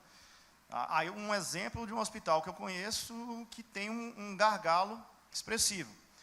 Quem é o responsável pela manutenção, pelo setor de manutenção do hospital? Um gerente administrativo que não tem conhecimento nenhum de engenharia. Quem é o supervisor da manutenção? Um profissional que não tem formação em engenharia, que não tem o conhecimento, a habilidade para isso. Então, aí já está realmente até que ponto o proprietário assume a responsabilidade por não qualificar o suficiente algo que garanta que essa engrenagem funcione. Que estava, inclusive, naquela ilustração que eu coloquei, da questão de risco, no que diz respeito àquele ciclo, onde está lá o risco operacional, pelo tanto descumprimento das instruções de trabalho ou meramente por alguma omissão do gestor, do SESMIT, que, por exemplo, infelizmente, no hospital, o SESMIT está subordinado ao RH. Então, ele não tem autonomia. Então, se não chegar realmente ao ponto do SESMIT e botar na cabeça do gerente de RH que ele tem que realmente tomar frente junto ao responsável pelo outro setor, de que essas ações elas são conjuntas, vai haver sempre essas intercorrências que vão resultar em algum tipo de acidentes. Eu queria só falar que existe o que está documentado e o real. Eu, que sou uma profissional que hoje faço inspeções em ambiente de trabalho, investigações de acidentes de trabalho, acidentes graves e acidentes com óbito, já presenciei vários acidentes em lavanderias de hospitais, e entre outros acidentes, e que grande parte do profissional da saúde que trabalha no ambiente de saúde só consegue visualizar o acidente biológico quando ele corta o dedo, quando ele sofre um ferimento. Tudo que foi colocado aqui, teoricamente, na prática, quando se trata de serviços públicos, quando se trata de serviços privados de médio porte para baixo, o grande porte, a gente sabe que o usuário, né, o usuário, que são aqueles que têm plano de saúde, vai exigir daquela estrutura privada que tenha assistência. Então, ele vai ter tudo funcionando. Mas, infelizmente, eu digo isso porque, assim, as notificações que nós temos de acidente de trabalho nos ambientes de saúde são acidentes biológicos, e especificamente cortes, perfurações, picadas, porque pegou uma seringa de um paciente contaminado. O resto é meio falacioso. E aí a gente acompanha acidentes de trabalho nos ambientes de trabalho, principalmente de lavanderia, é corriqueiro. Trabalhador na lavanderia de um hospital, que é uma coisa que tem uma dimensão enorme, né? A nossa lavanderia de casa, acontece sim acidentes gravíssimos de perda de membros, braços, mãos, dedos, é terrível. E isso é uma realidade em todo o país. Então, é importante chamar a atenção, por isso que eu forcei a ocorrência desse painel, para que as pessoas entendam a importância que a nossa engenharia, nas diversas modalidades que nós temos, ela precisa estar inserida e de olho bem aberto, e chamando a atenção da sociedade, que aquilo só vai funcionar quando os profissionais de engenharia, como falou Rebeca, né, fez aquela fala naquele momento. Enquanto o profissional de engenharia ficar distante dessa realidade da saúde pública ou da saúde privada, as coisas vão acontecer nos ambientes hospitalares e nos ambientes clínicos, principalmente na medida que vai descendo a gradação do nível hospitalar. Vai fazer alguma fala? Não, vamos esperar a próxima pergunta. Tem uma pergunta ali. Passar para o André. Antes, eu estava até comentando com ele, o Estado da Bahia tem 645, Aparecido e Zé Augusto está ali, da fiscalização, 645 unidades hospitalares. A gente já chegou, Aparecido, acho que mais de 90% fiscalizado. Né? André? Boa noite a todos. André, do CREA Bahia, Feira de Santana, a segunda mais importante da Bahia. Pronto. Pronto. Torcedor do Bahia. Pronto. Primeiro, eu queria parabenizar, né, Ruth, Carqueja, né, a própria SOEA por permitir essa inserção, né? Não poderia realmente deixar de abordar esse tema que foi tão importante, tão impactante nas engenharias, né? Então, esse fica aí meus parabéns, minha gratidão por vocês terem conseguido trazer esse tema, e a gente viu que realmente era necessário. E minha pergunta você falou muito de hospital, mas eu queria fazer a pergunta, acho que talvez para a Ruth, não sei para os outros, mas imagino, como é que foi, nesse período de pandemia, na construção civil? Porque se criou um mito de que, por conta do trabalho da construção civil, os funcionários, os operários, trabalhar de certa forma afastados e tal, muitas vezes em área livre, que não precisava de tanto cuidado assim. Mas a gente vê relatos que não foi bem assim, que muitos operários da construção civil se contaminaram, tiveram consequências graves, até chegando à morte. Então, eu gostaria que você relatasse um pouco dessa experiência. Bem rápido, está terminando o tempo. Eu queria pedir ao pessoal que não saísse, porque eu gosto de abusar. Eu gosto, no final, de fazer uma foto com todo mundo que está presente aqui, conosco aqui na frente. Não quero que vocês vá embora sem fazer esse registro, não. Porque vocês ficaram até o final da SOEA. Então, não saia para a gente fazer essa foto junto. Pessoal, é o seguinte, em relação à construção civil, não só o trabalhador da construção civil, os engenheiros se contaminaram. Eu tenho uma amiga engenheira que participou do programa Mulher agora da campanha, que pegou Covid trabalhando na obra, porque as pessoas, na verdade, no começo, não sabiam, de fato, como se proteger. Então, alguns descuidavam, né? Então, isso aconteceu. Nós fizemos inspeções em várias obras, porque nós fizemos inicialmente na área de saúde, depois fomos para as áreas essenciais. O trabalhador da saúde, o trabalhador da indústria, continuou produzindo normalmente. O que aconteceu é que na área administrativa, foi todo mundo colocado em home office. Trabalhava em casa por sua conta e risco. Acidente de trabalho não existia em casa, né? Escorregou e caiu, é problema seu. Porque você está na sua casa. O equipamento que você usava era seu, a internet era sua, a qualidade era sua, ou não, dentro da sua casa. Foi assim que funcionou. Então, toda a área administrativa das empresas, das obras, ficaram em casa. Né? O pessoal ria na minha cara, eu estou em casa há 1 ano e você está trabalhando, eu vou fazer o quê? Eu vou largar o pessoal sem assistência? Eu tenho que fazer meu papel de vigilância em saúde, a gente tinha que ir fazer. Então, assim, as obras continuaram, a gente sempre visitava e exigia das empresas os protocolos em relação à Covid, e chama a atenção que esses protocolos eles foram sendo alterados a cada tempo. Quando você chegava dizendo assim, o procedimento é esse, aí quando chegava no outro dia, vinha outra orientação. A gente voltava na obra e dizia, o procedimento não é mais esse somente, tem que fazer isso, tem que fazer aquilo, tem que separar, tem que isolar, o trabalhador não pode comer um na frente do outro, tem que ter um distanciamento, coisas que a gente tinha que tomar, porque esses trabalhadores continuaram trabalhando. E era nosso papel, enquanto vigilância em saúde do trabalhador, fazer isso. Como meu amigo aqui é especialista no assunto, também vai fazer uma fala correndo. Não, na verdade, ela já contemplou realmente todas as questões referentes à construção civil. A única questão é porque ela enquadrou como atividade essencial, então tinha que dar um jeito. Boa noite. Gleice Piovesan, sou do interior do Mato Grosso do Sul.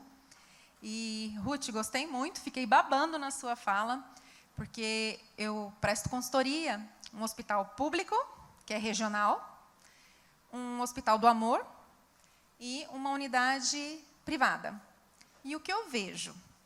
A vigilância sanitária, ela fecha os olhos. E eu sinto muito isso, porque por várias vezes eu tive vontade de fazer parcerias, de trabalhar junto, mas é um município pequeno que a política manda. Então, não posso tirar empregos, então não vou chamar atenção, não posso, né? E aí a questão é, hoje nós temos, como você falou, a questão dos perfuro-cortantes, a notificação obrigatória, né? Então, tudo bem. Mas e os psicossociais? Quantos são os adoecimentos?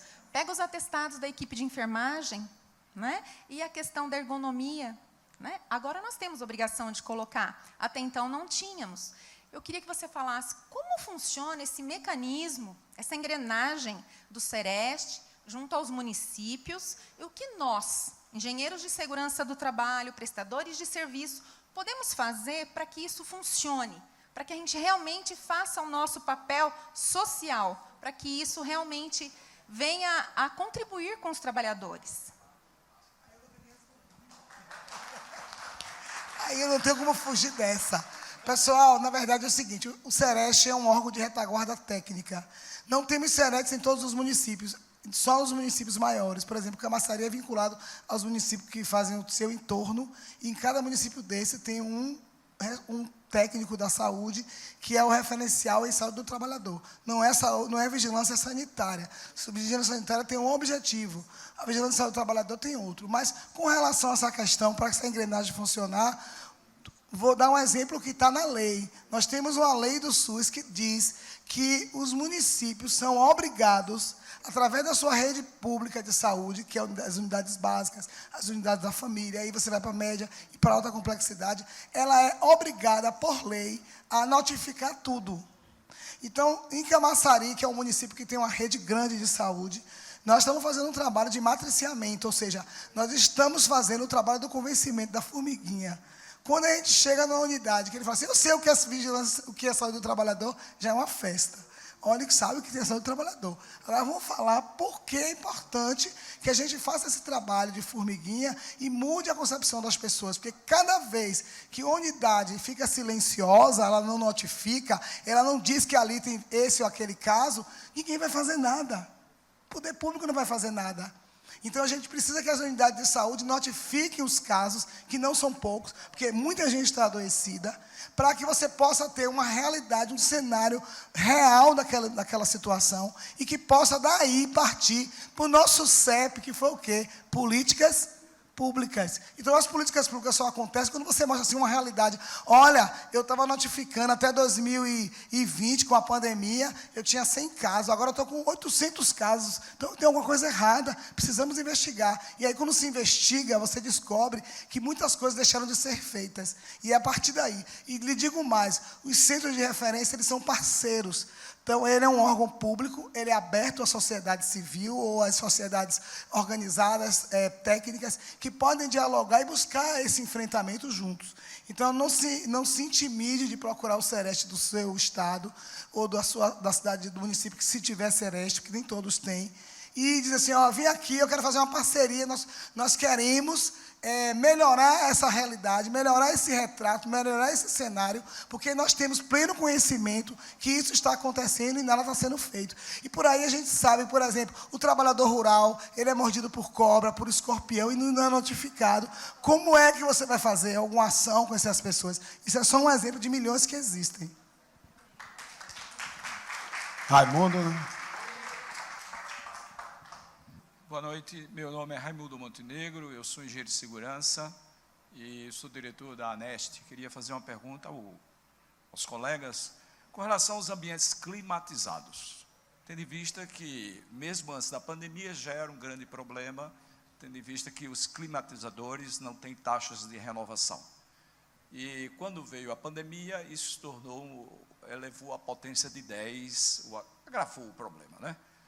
E o decreto 3.589, assinado pelo Michel Temer, na época presidente da República, determinou que o plano de manutenção, operação e controle dos climatizadores de ar passasse pelo processo de manutenção, e a Anvisa, então, em 2003, soltou os parâmetros biológicos, físicos, para que fossem implementados.